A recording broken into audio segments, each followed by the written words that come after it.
fácilmente falló esto, falló aquello, y por qué no se hizo, ¿no? Casi que el cumplimiento de las normas choca, sobre todo para nosotros como argentinos, en una cultura de que en muchos casos se ignora o se instala esa idea de que siempre se hizo así, las costumbres acá son estas, nosotros volamos y volamos así, bueno, en este aeroclub, en este aeropuerto se hace así. Vamos a tratar de correr eso. Ustedes van a hacer lo que quieran, yo no vengo a cambiar nada, ¿no? Simplemente mi obligación es mostrarles las consecuencias de que indefectiblemente, salvo cosas excepcionales, cuando sucede un accidente aéreo, uno encuentra rápidamente haciendo la investigación que falló esto, falló aquello, falló los informes, la investigación penal y la atribución de la responsabilidad es clara en este sentido, ¿no? Yo trabajo para la justicia federal y lo que hago a la mañana, además de ser docente en la universidad, que lo hago a la tarde a la noche, es la investigación de accidentes, ¿no? Pero desde un punto donde lamentablemente a veces uno charla con las personas y dice, ¿por qué no hicieron esto? ¿No? Charlas con los que quedan, ¿no? Porque casi todos siempre fallecen. Entonces, el resto del personal auxiliar, los pilotos que eran colegas de los que fallecieron, los dueños de la empresa, los encargados o responsables técnicos de los aeródromos y demás. Entonces aparecen siempre esta respuesta, ¿no? Siempre se hizo así, el presupuesto, bueno, hacemos lo que podemos, ellos ya sabían, no, ellos ya sabían, pero se murieron.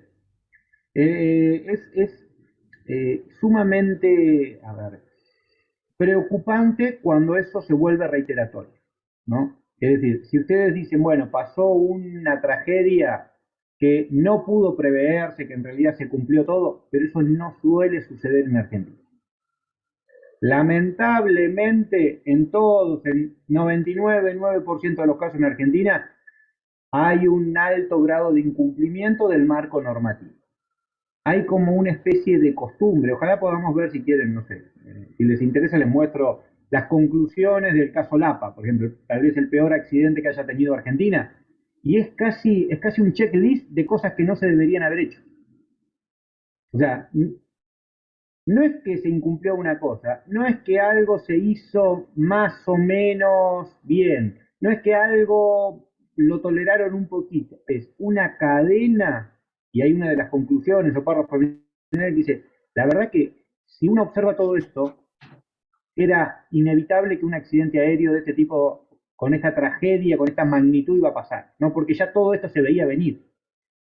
Pero ¿cómo se veía venir? Seguían volando, seguían funcionando, seguían, ¿no?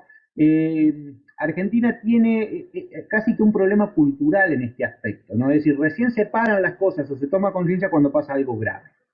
Y en la aeronáutica civil esto es complejo. Yo sé que los recursos son siempre escasos, que conseguir piezas a veces importadas está, que la estructura tal vez formativa de esa, a ver, vamos a usar estas palabras, ¿no? Cultura castrense, ¿no? De cumplo lo que me dijeron.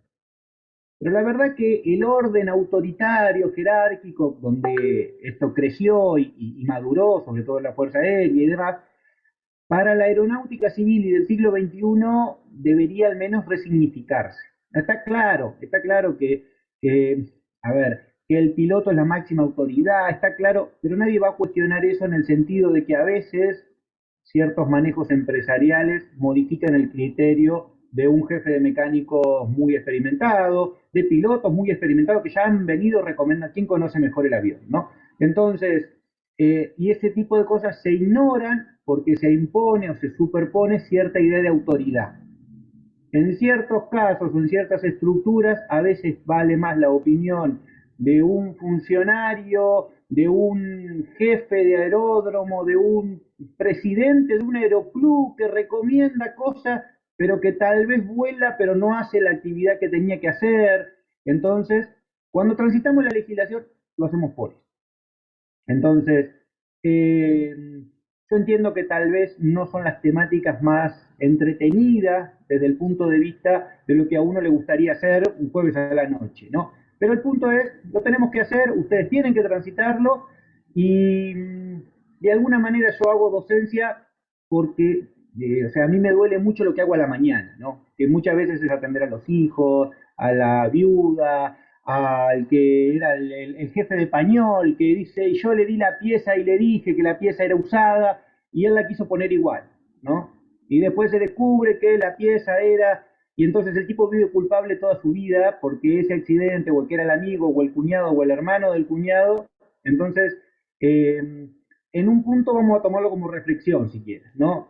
Seguramente ya todo vuelan, seguramente son apasionados, como somos todos de esto, pero también empezamos a observar estas pequeñas cosas, ¿no? Que a veces, por la costumbre, por esta idea cultural, tal vez por cierta aversión al riesgo, ¿no? También no hay que, una vez minimiza el riesgo de una actividad, ¿no? Eh, que lo digo para ustedes y lo digo para mí, ¿no? Pero bueno, ustedes son pilotos y yo soy abogado. Entonces, vamos a mostrarle en el medio y ustedes sepan traducir o sepan aprovechar qué cosas les pueden servir y tomar de estas charlas que vamos a hacer aquello que les resulte útil. Tal vez alguien me dice, yo esta parte, la verdad que a mí no me afecta, yo esto no lo hago. Pero lo cierto es que como son un universo de personas que van a seguir vinculadas con la actividad, también es importante, digo, esta responsabilidad grupal. Es decir, tal vez no era mi vuelo, tal vez no era mi club, tal vez yo fui a un concurso, fui invitado, pero veo que está pasando esto ahí. Entonces, podría opinar, ¿no? No mirar para otro lado, no dejarlo pasar. Creo que el compromiso de la actividad tiene mucha solidaridad en ese sentido. Y uno debería aportar aquello que ha aprendido o aquello que ha visto o aquella señal de alarma desde el aspecto que participe, ¿no? Entonces, simplemente empezar con esa lógica de entender que el marco normativo, si bien está tal vez establecido como una carga, como una cuestión obligatoria, regulatoria, eh, que a veces uno se ve tentado a decir esto no sirve para nada, ¿no? Y puede ser que haya normas que haya que revisar, puede ser que haya cosas que haya que actualizar. Tengan en cuenta que nuestro código aeronáutico tiene más de 50 años, ¿no? Está claro que merecería, ¿no?, una actualización. Actualizan la ley de alquiler, actualizan cualquier cosa, pero el código aeronáutico sigue hace 50 años. Está claro que en eso lo podríamos compartir, ¿no? En que necesitamos leyes para el siglo XXI. Pero bueno, a falta de eso, lo que tenemos es esto. ¿Bien? Bueno, ¿cómo estamos hasta acá? Eh, Diego, Luis, eh, todos vuelan, ¿no? Sí. Sí, sí. Bien. ¿Alguien tiene alguna formación jurídica, algo que haya hecho en otra carrera, en su formación de base, algo que nos ayude, ¿no? Para Yo soy, aportar. yo soy despachante de aeronaves, además de piloto de avión y de planeador. Bien, bien. Está buena la parte comercial, ¿no? Es decir, lo vamos a tratar la clase que viene, que es la adquisición, venta, transmisión. Suele ser que a veces también, ¿no? Aparecen estos problemas donde quedó la aeronave, la disociación entre la cosa física y su parte jurídica, que es lo que comúnmente llamamos los papeles, ¿no? Es decir, esa unión en Argentina tiene que necesariamente agilizarse. Nos va a decir después, o nos va a ayudar un poco Marcelo diciendo, esto es, parece la máquina de impedir, ¿no? Es decir, ¿cómo entro? ¿Cómo lo saco? ¿Cómo le puedo decir a alguien que esto tarda tanto o que tiene estos costos y demás? Cuando en realidad vas a Paraguay y es muy sencillo. O sea, no es que hay un problema en sí en que sea complicado, sino es que la burocracia estatal, jurídica, esto cuando se dice Argentina tiene inseguridad jurídica, sí pasa con lo económico, ¿no? Pero también pasa para esto que es cotidiano, digamos, alguien que quiere comprar una aeronave tiene severas dificultades, ¿no? No basta con tener plata, además de que tener tiempo, esfuerzo y mover esa máquina de impedir para lograr algo que era básico, que debería haber sido básico desde la lógica. Bueno, ahí vamos con la parte comercial. Bien, ¿alguno más? No, yo Lo hice el curso que, de jefe, hice el curso de jefe de aeródromo Bien, y más o muy, menos, bueno, un tema buenísimo, Luis, la responsabilidad del jefe de aeródromo. La responsabilidad es eso, es responsabilidad, ¿no? Y a veces se ve cuestionada por otras ideas, porque soy el dueño, porque yo con lo mío hago lo que quiero, porque yo tengo 60 años y vos sos un pibe. Bueno, hay que empezar a entender que después cuando pasa algo, nadie dice, Luis era un pibe y el otro se... Nadie viene a volver a cruzar con eso. Corríjanme, ¿eh? Yo les voy tirando Sí, toda la... yo trabajé 9 años en la aeroplanta, acá en Neuquén, la planta de combustible. Y bueno, una de las cosas es que a veces nosotros veíamos, viste que siempre que hay un accidente, primero se va a ver el combustible. Entonces, bueno, nosotros teníamos que hacer todo, o sea, basado en el ATA 103, bueno, todas las legislaciones internacionales, y, y muchas veces pasa que aparece alguno que no es que quiere ver quién es el culpable, sino que quiere culpar.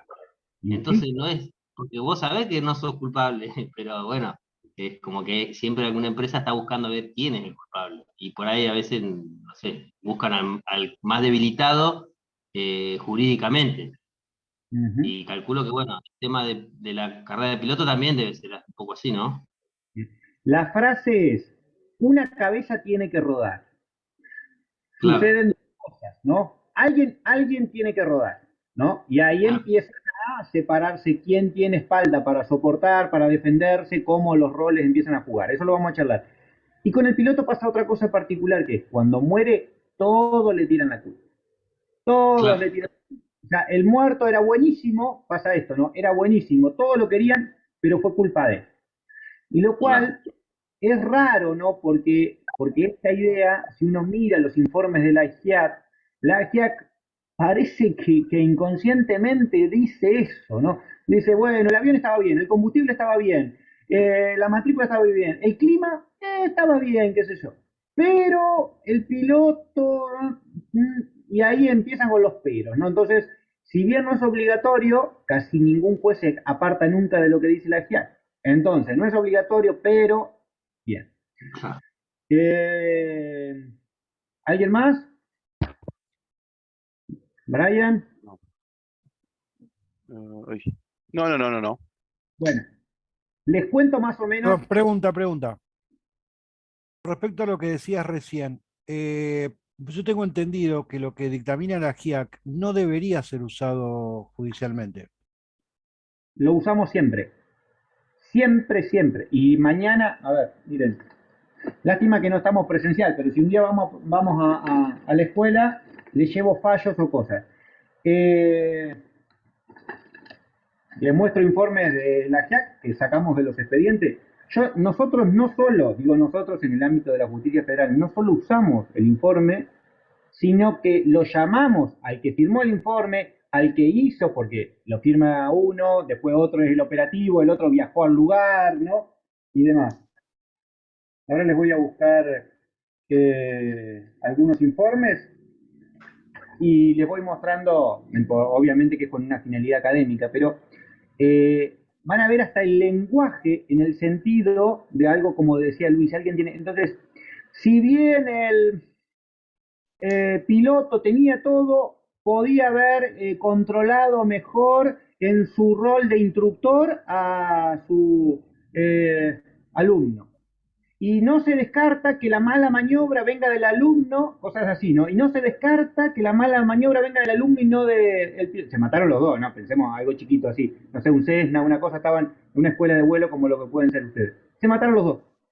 Entonces, ¿para qué ponemos esas frases? No, no se descarta. Y entonces esto empieza a generar después, dentro del mundo jurídico, consecuencias para lo que dice Luis, el familiar, la viuda, el dueño de la escuela, el dueño de la aeronave, la empresa de seguro, ¿no? Porque ustedes, digo ustedes, para separarnos, ustedes son pilotos, entonces, lo que ustedes observan o viven de esa situación es bastante diferente de lo que después pasa en una realidad jurídica o de responsabilidad.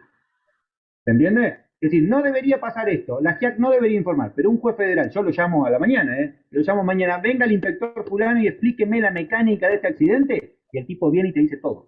Y te lo declara bajo juramento, te hace el dibujito, vuelve y demás, y nadie lo asesora a él a decir, mire, usted en realidad es un perito técnico que cumple una función para futuros accidentes y tratar de prevenir, que es lo que dice de la OASI para acá, las recomendaciones para hacer.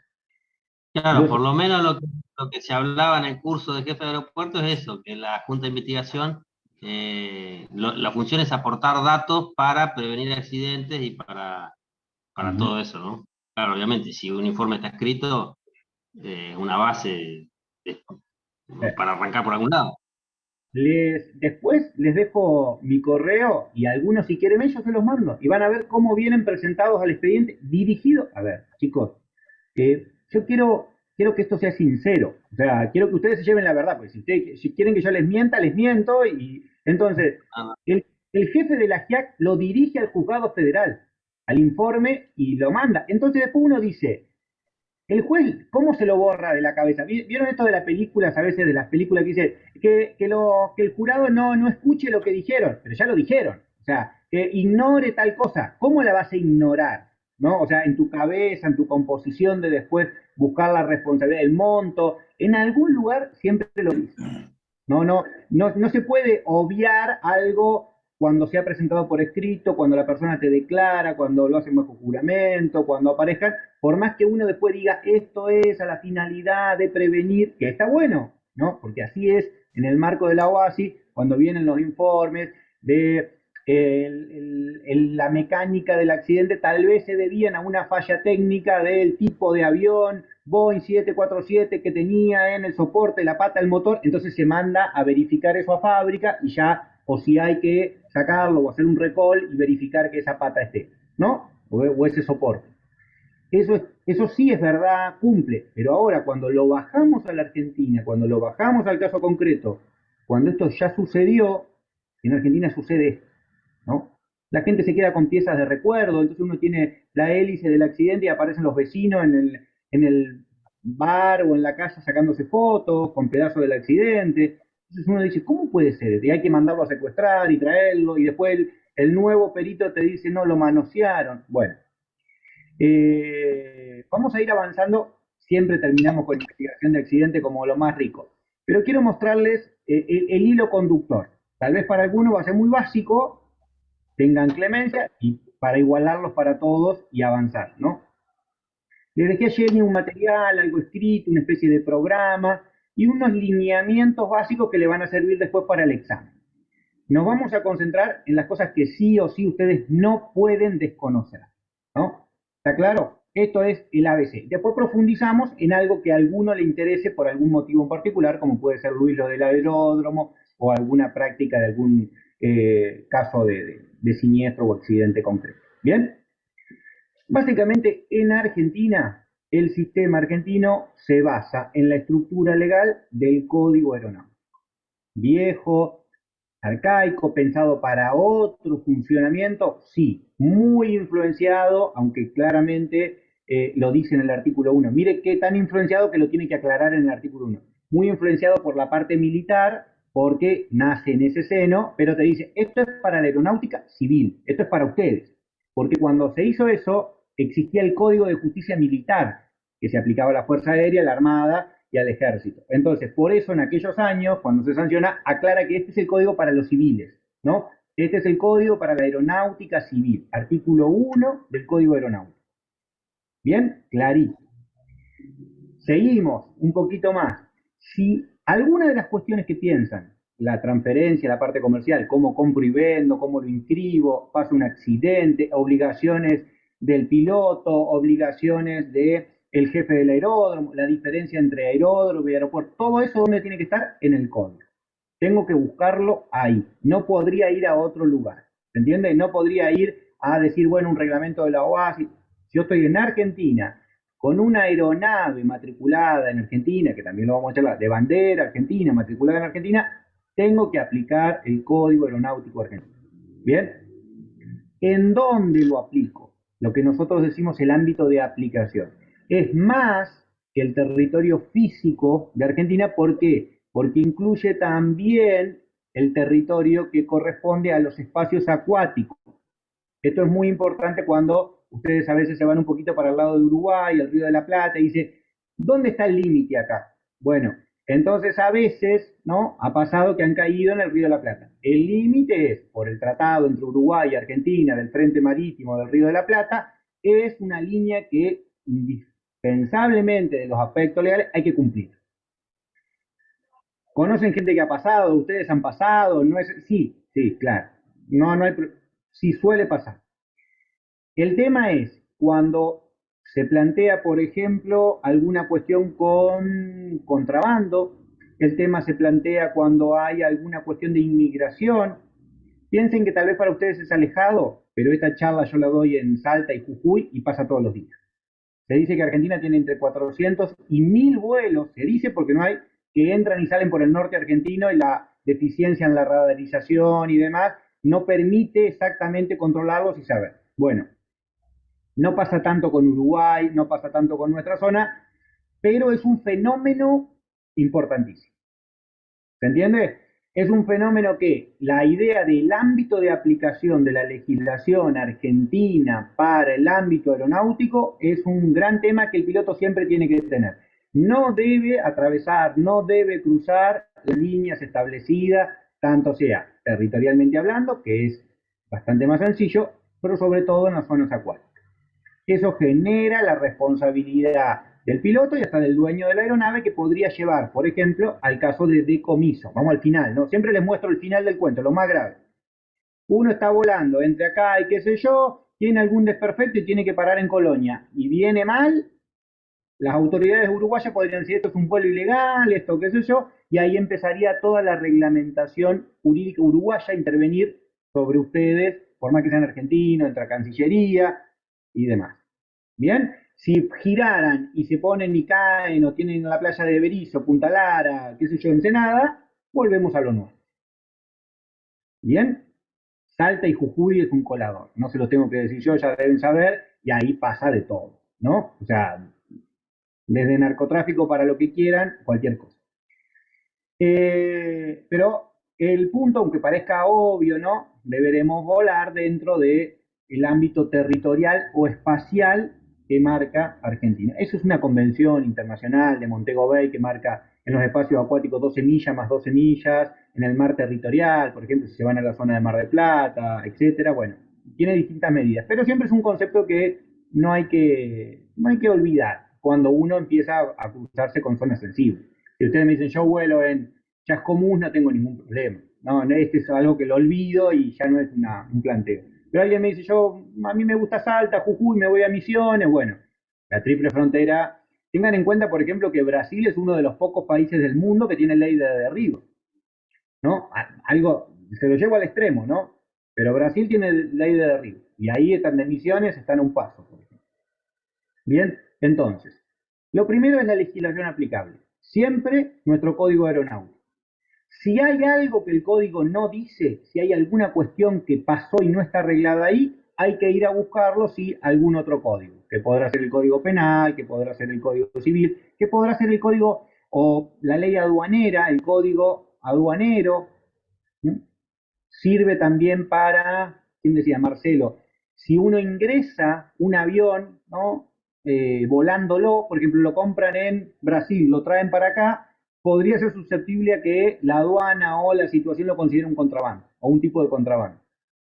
Entonces, eso no está en el código aeronáutico, sino que es el ingreso de una cosa valiosa o una mercadería que no ha cumplido los papeles o los trámites correspondientes. Y eso es la definición de contrabando. Entonces, a mí me dijeron que yo con esto entraba bien o que venía, y después entran por San Fernando y en San Fernando les cae la FIP la cosa y les incauta el avión y ahí el problema después lo va a traer para justicia, ¿no? Después recuperarlo es dificilísimo. Tal vez haber pedido las autorizaciones, habiendo hecho el despacho de importación como correspondía y demás, era tortuoso, pero por evitarlo, después se generan consecuencias que son más gravosas, ¿no? Esto hay que entenderlo como un juego de, si no hice tal cosa va a pasar esto. Yo sé qué hacer y hacer todos los despachos y traerlo y declararlo, sobre todo con el monto. Hay mucho de la cuestión impositiva para trabajar. ¿Bien?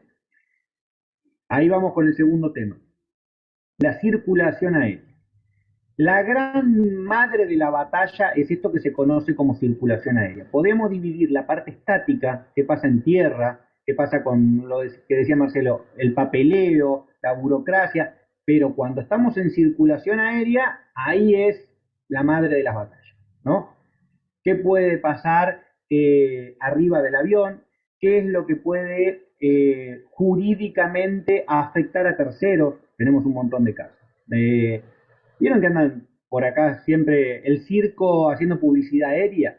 ¿No? ¿En base a qué hacen publicidad aérea? Por arriba o por abajo de las alturas recomendadas, no cumplen absolutamente nada, hasta que ¿qué? Hasta que un tipa se caiga, ¿no? Se pierde una rueda, caiga un pedazo sobre una casa, o se caiga uno de esos avioncitos que hacen publicidad muy precaria. Como todo es muy precario, no está regulada la publicidad, o a veces en la costa, durante el verano en la costa argentina, vean que pasan por la playa. Un caso de hace no mucho tiempo, el gran ministro de Seguridad Super Berni con su helicóptero, ¿no? Estando ahí en la playa, bajando a una altura peligrosísima, y la culpa era que uno había puesto la sombrilla, ¿no? No era que él estaba con el helicóptero en una zona densamente ocupada, totalmente innecesario, totalmente injustificado, yo, para que él bajara caminando del helicóptero en la playa, y entonces, estas son las desviaciones que tenemos, ¿no? Es decir, rápidamente alguien es obligado el piloto de ese helicóptero, ¿no? A hacer estas maniobras cuando él sabía que eso era totalmente imprudente. Después iba a venir Bernie a salvarlo, ¿no? Si morían personas ahí abajo. Estas son las preguntas, ¿no? Se apoyan muchas veces en esa idea de autoridad o se apoyan muchas veces en que no pasa nada. Como no pasó nada, no existe. Hacemos el parámetro o un paréntesis y nos corremos. En uno de los casos, ¿no? que hay en el juzgado decían, pero acá no murió nadie, ¿no? Entonces pero mire, lo que habían hecho es, le habían cambiado el motor de una aeronave a otra aeronave. No habían pedido la autorización, no tenía la verificación, no tenía la habilitación anual, no tenían mecánico porque lo habían echado, no tenían qué sé yo, lo habían hecho entre unos amigos, qué sé yo, y lo salieron a probar. Fueron, volvieron, demás, qué sé yo, y después, en una de las que tratan de aterrizar, casi que se parte al medio. Pero no se murió nadie, por ese milagro hicieron, y entonces es como que ellos no reclamaban, ¿no? Piloto y copiloto, que eran amigos y lo que fuera. Pero está claro que pusieron en riesgo la circulación aérea, que es el tema que tocamos ahora. ¿Se entiende? Esto podía haber pasado cualquier cosa, estaban volando sin ningún tipo de reglamentación, de autorización, no tenían mecánicos, no tenían la habilitación anual, no tenían nada. Y ustedes dirán, no debería pasar. Bueno, pero Luis, el jefe de la droga, y lo hicieron, ¿sabes qué? Un lunes, que los lunes no iba nadie, entonces Luis iba viernes, sábado y domingo, que cuando va la gente, el lunes sabían que ya no iba, pero ¿quién los dejó despegar? Y Luis los conocía, pero no sabía qué iban a hacer. Pero pasó en su aeródromo, ¿no? Entonces después Luis dice, ¿yo qué tengo que ver acá? Vos sos el jefe, corregime siempre, ¿no? Aunque estés dormido, el aeródromo debería ser, sos el responsable por esta ficción que es el derecho. No lo estoy defendiendo, lamentablemente, les muestro que es muy crudo, que es decir, él cuando se va a dormir debería pensar que es así. En los aeródromos o aeropuertos ya más grandes, con más infraestructura, hay varios, entonces va rotando. Vos estás 8 horas, el otro 6 horas, el otro 6 horas. Entonces, el que está efectivamente tiene un poder de control. Pero acá lo cierto que en los aeroclubes más chiquitos, bueno, vas todos los días, ni estás todo el día, ni lo que sea, ¿no? Y la responsabilidad sigue estando. Si no es un caso tan grave, empiezan a filtrarse este tipo de cosas. Bien, y ahí nos lleva al cuarto tema importante que deberíamos transitar, que es infraestructura. Entonces, ya nos corremos de la aplicación legal, avanzamos hacia la circulación aérea y ahora bajamos y nos concentramos con lo que sucede en infraestructura, aeródromos y aeropuertos, ¿no? Para nuestro sistema, ese ámbito espacial donde pasan cosas, ¿no? Donde sucede esto, normalmente debe transcurrir, despegar o aterrizar en aeródromos o aeropuertos habilitados para tal fin. Ustedes me dirán, yo escuché que en el campo de acá en Junín tienen pista, que el otro tiene una pista, que qué sé yo. Bueno, otro gran problema. ¿no? Hay muchísimas pistas o lugares de aterrizaje y despegue que son privados o no autorizados, ¿no? Que son usados como tal, pero no cumplen ninguna de las reglamentos. Y ahí otra vez se exacerban el resto de los problemas, porque Argentina es así. O sea, todo el mundo sabe que lo que están haciendo, o sea, ahora uno lo ve hasta por una imagen satelital que eso sucede, ¿no? No requeriríamos tanto para saber que en tal campo alguien se mueve en esta forma así.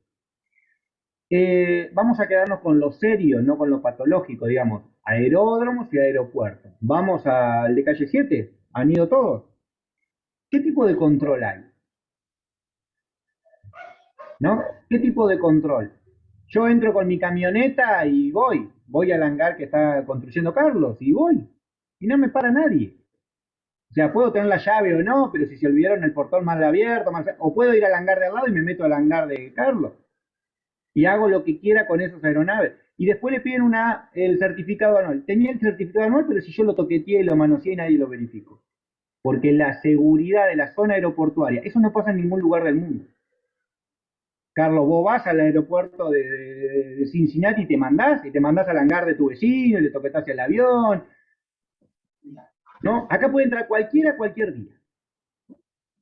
No hay un registro, no hay mínimo, no hay un registro de quién entró, ni siquiera denme una planilla para firmar, aunque después yo lo truché, ¿no? ¿A qué hora entré? ¿Qué hice? ¿Con quién entré? No pasa nada, ¿no? Y ahí